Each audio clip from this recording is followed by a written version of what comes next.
Hello बच्चों, कैसे हो आप सब। उम्मीद करती हूँ अच्छे होंगे।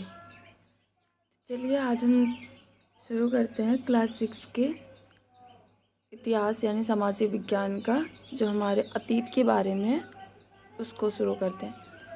उसमें हम आपको कराएंगे चैप्टर 1 का। ये है हमारा चैप्टर 1, क्या, कब, कहाँ और कैसे।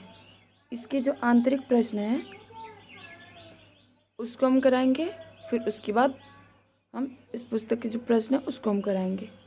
ओके, तो चलिए स्टार्ट करते हैं। यहाँ देखिए, यहाँ हमसे पूछा था बुक में ये प्रश्न पेज नंबर 3 पे। ये देखिए आपकी बुक में पेज नंबर 3 पे है और ये क्वेश्चन हमसे पूछा है, आज लोग यात्राएं क्यों करते हैं। हमें इसका जवाब देना है कि आज लोग यात्राएं क्यों करते हैं। तो चलिए देखते हैं। ये देखिए, आपकी वीडियो लंबी ना हो इसलिए मैंने पहले ही इसे लिख लिया था कि बस आपको समझाने में मुझे सुविधा हो और ज़्यादा लंबी वीडियो भी ना बने। तो यहाँ क्वेश्चन जो पूछा था ये, आज लोग यात्राएं क्यों करते हैं। NCERT पेज नंबर 3, ये भी मैंने लिख दिया है। अब यहाँ पे उत्तर देखिए, आज लोग यात्राएं निम्न कारणों से करते हैं। जैसे पहला कारण है अपने रिश्तेदारों, मित्रों आदि से मिलने के लिए। दूसरा कारण है काम के लिए। तीसरा कारण है व्यापार के लिए। चौथा कारण है पर्यटन स्थलों की सैर के लिए।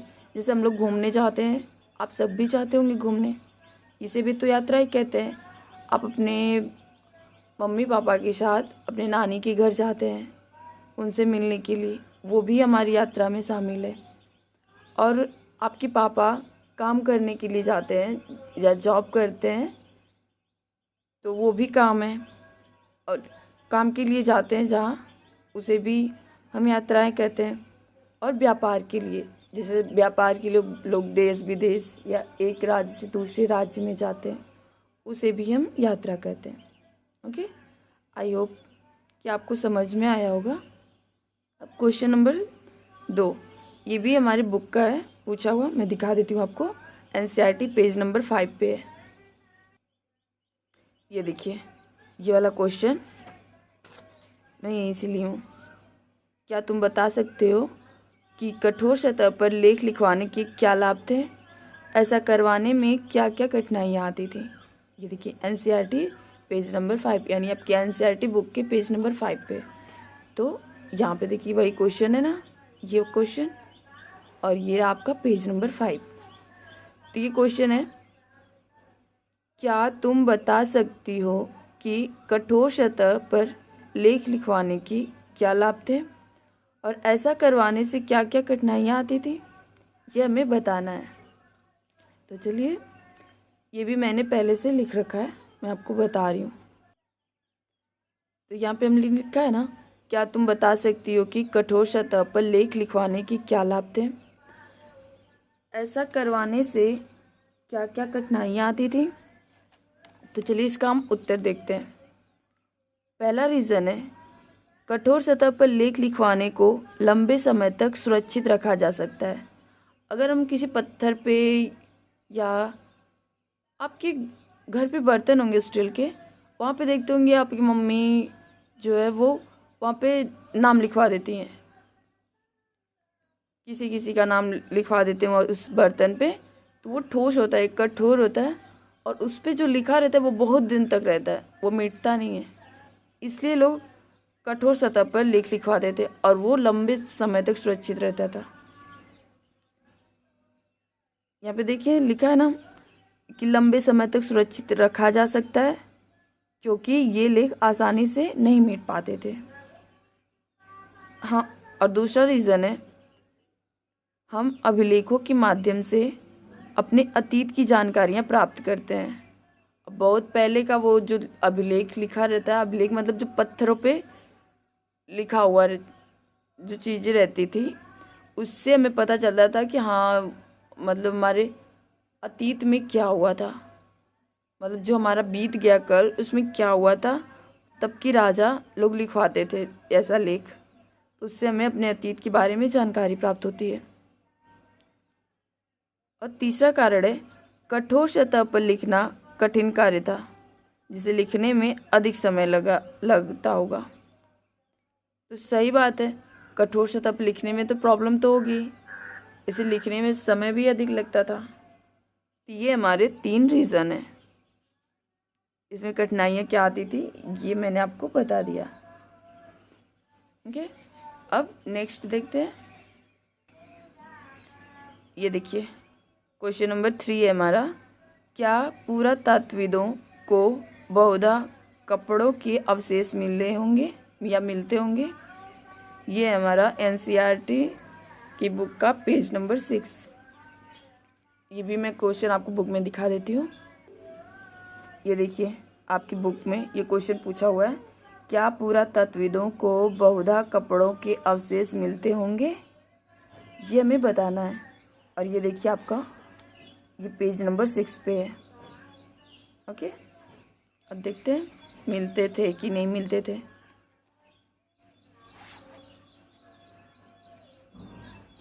तो ये रहा हमारा क्वेश्चन कि क्या पुरातत्वविदों को बहुधा कपड़ों के अवशेष मिलते होंगे। उत्तर में पुरातत्वविदों को कपड़ों के बहुत कम अवशेष मिलते होंगे, क्योंकि उस समय सूती कपड़ों का उपयोग किया जाता था, जो समय के साथ साथ सड़ गल जाते थे। आप देखते होंगे जो सूती कपड़े होते हैं आपके घर में कोई पहनता होगा, जो भी सब पहनते हैं, बहुत लोग पहनते हैं अभी भी। तो जो सूती कपड़े होते थे वो बहुत जल्दी फटते हैं, और जब मिट्टी के वो अंदर जाते थे तो वो सड़ गल जाते थे। आपके कपड़े तो बहुत तरह तरह के आ गए हैं तो रह सकते हैं, लेकिन तब के कपड़े ज़्यादातर लोग सूती कपड़े पहनते थे, और जिसके कारण वो सड़ गल जाते थे। इसलिए जो हमारे पुरातत्वविद हैं, जो पुरानी चीज़ों की खोज करते हैं, अतीत के बारे में जानते हैं, उनके बारे में बताते हैं, वो कपड़ों के बारे में मतलब कपड़ों के ज़्यादा अवशेष उनको नहीं मिला, क्योंकि वो सूती कपड़े थे और सड़ गल जाते थे, इसी वजह से उन्हें ज़्यादा अवशेष नहीं मिला। उम्मीद करती हूँ आपको समझ में आया होगा। ये हमारा लास्ट क्वेश्चन है बुक के, जो क्वेश्चन मतलब चैप्टर के अंदर जो पूछा गया है उसका लास्ट क्वेश्चन ही है कि आपको एक पुरातात्विक का साक्षात्कार लेना है। अगर आपको साक्षात्कार मतलब इंटरव्यू, आप लोग सुनते होंगे ना, इनका इंटरव्यू था, आप अपने बड़े भाई बहन से सुनते होंगे, उसी को बोलते हैं हम साक्षात्कार। अगर एक पुरातात्विक जो पुरानी चीज़ों का खोज करता है, उससे अगर आपको साक्षात्कार यानी इंटरव्यू लेना है, तो आप उन 5 प्रश्नों की एक सूची तैयार करो जिन्हें तुम पुरातत्वविद से पूछना चाहोगे। तो आपको ये सूची तैयार करना है कि आप उस पुरातत्वविद से क्या पूछना चाहते हैं, आप जानना क्या चाहते हैं, मतलब पहले अतीत के बारे में, क्या आप मतलब क्या खोज करते हैं और कैसे करते हैं, ये सब आपको पूछना होगा ना। तो आपके लिए इंटरव्यू जब लेना है आपको, तो आपको एक सूची तैयार करनी पड़ेगी। तो उसी से आप पूछेंगे ना कि आपको पूछना क्या है, तभी तो आपको पता रहेगा कि मुझे क्या क्या पूछना है। तो उसी की सूची तैयार करनी है आपको। मैं आपको दिखा देती हूँ कहाँ पे क्वेश्चन पूछा है। ये देखिए यहाँ पे कल्पना करो में यहाँ पे पूछा है ना, तुम्हें एक पुरातात्विक का साक्षात्कार लेना है, तुम उन 5 प्रश्नों की एक सूची तैयार करो जिन्हें तुम पुरातत्वविद से पूछना चाहोगे।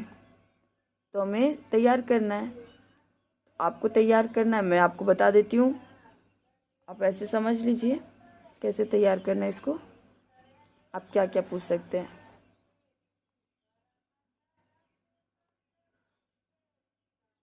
ये देखिए उत्तर, प्रश्नों की सूची।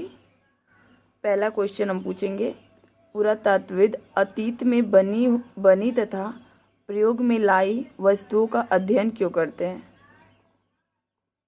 हाँ ऑब्वियस सी बात है, हम यही पूछेंगे कि जो अतीत में बनी है तथा प्रयोग में लाई गई वस्तु है, आप उसका अध्ययन क्यों करते हैं, तो वे बताएंगे। फिर दूसरा क्वेश्चन हम पूछेंगे, पुरातत्वविद किसी स्थान की खुदाई किस आधार पर करते हैं। सही बात है कि वो किसी स्थान की मतलब खुदाई किस आधार पर करते हैं, और किसी से परमिशन लेके करना रहता है कि कैसे करते हैं, ये पूछेंगे। फिर तीसरा है, क्या खुदाई करते समय किसी प्रकार की सावधानी भी रखी जाती है? सही बात है, खुदाई करते समय आप किसी प्रकार की सावधानी रखते हैं या नहीं रखते हैं, ये तो पुरातत्वविद ही बताएंगे, हमें तो क्वेश्चन पूछना है। तीसरा हो गया। और चौथा नंबर कि खुदाई में मिली चीज़ों की उम्र का कैसे पता लगाया जाता है? हाँ, ये भी बात है कि खुदाई में जो चीज़ें मिली है उसकी उम्र का हम कैसे पता लगाते हैं। नहीं तो जैसे कहते हैं ना 1400 वर्ष पूर्व, 1500 वर्ष पूर्व, ऐसे बोलते हैं, या 14,000 वर्ष पहले, 15,000 वर्ष पहले। इसका हम पता कैसे लगाते हैं? इतना हम तो गए तो रहते नहीं है, ना देखे रहते हैं, फिर भी हम इसका पता लगा लेते हैं। तो कैसे पता लगाते हैं, ये हमें उनसे पूछना पड़ेगा, तभी तो बताएंगे वो। हमें तो उनका साक्षात्कार लेना यानी इंटरव्यू लेना है, तो हम तो ये सब क्वेश्चन पूछेंगे ही और वो हमें जवाब देंगे। और 5 नंबर है, खुदाई में मिली चीज़ों को कहाँ और क्यों रखा जाता है? हाँ, ये हमारा लास्ट क्वेश्चन है। उनसे पुरातत्वविद जो है उनसे हमारा लास्ट क्वेश्चन यही है कि खुदाई में जो चीज़ें मिली हैं उनका हम कहाँ और उनको हम कहाँ और क्यों रखते हैं, क्यों रखा जाता है। ओके, उम्मीद करती हूँ आपको ये समझ में आया होगा। ये हमारा जो बुक के अंदर क्वेश्चन, किताब के अंदर जो पूछा गया था क्वेश्चन, उसका है। और जो आपका प्रश्न अभ्यास है उसको हम देखते हैं आप।